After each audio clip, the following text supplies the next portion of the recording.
भी घुसने लगा। ना साहब, आपके क्रिया, हमारा इतना छोट पिचकारी नहीं, हम तो बड़ा रखे हैं। झूठ बोल रहा है साहब खेसरिया या बारा लगी गए। अच्छा। सुनिए ना साहब, खेसरिया या बारा लगी गए। हटी चुकी फिचकारी हमारा नहीं है। ये झूठ बोल रहा है। फिचकारी हमारा नहीं है। देखिए जी, इसके बात पर मत रहिएगा, ये बहुत चतुर नर है।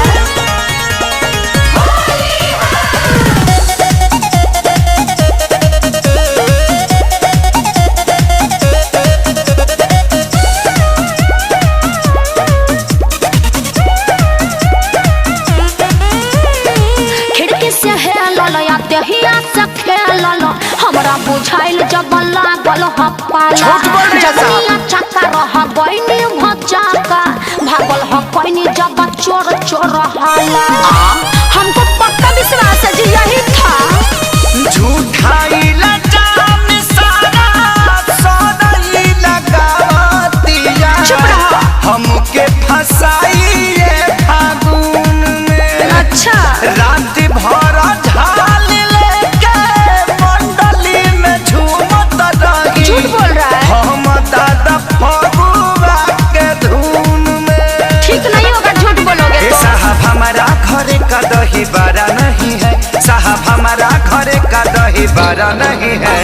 होगा लेकिन खट्टा। तो साहब तो खेसरिया या बड़ा नहीं है। हटी चुकी फिचकारी हमारा नहीं है। सच को हटानी है तो हमारा नहीं है। सच में साहब इतना छोट मेरा नहीं है। नहीं जी, विश्वास नहीं है तो अभी नाप के देखिए, अभी दूध का दूध और पानी का पानी हो जाएगा। हम झूठ बोल रहे हैं, यही ठेका था।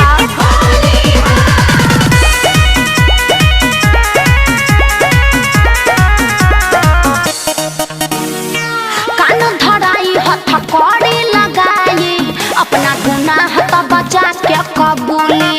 एक छिहत्तरा के केस में फंसाई, सुनी चोर कोनो नहीं खे मामूली।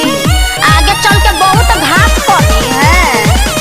अपन कुकरम छुपावे खातिर रउआ सोझा। का?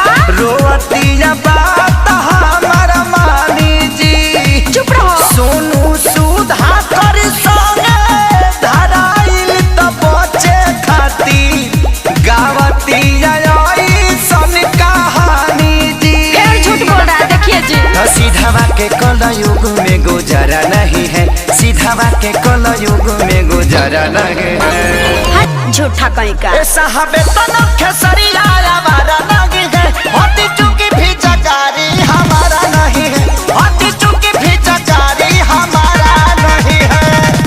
सच में हमारा नहीं, माई क्रिया कर है। झूठा लबड़ा कहीं का।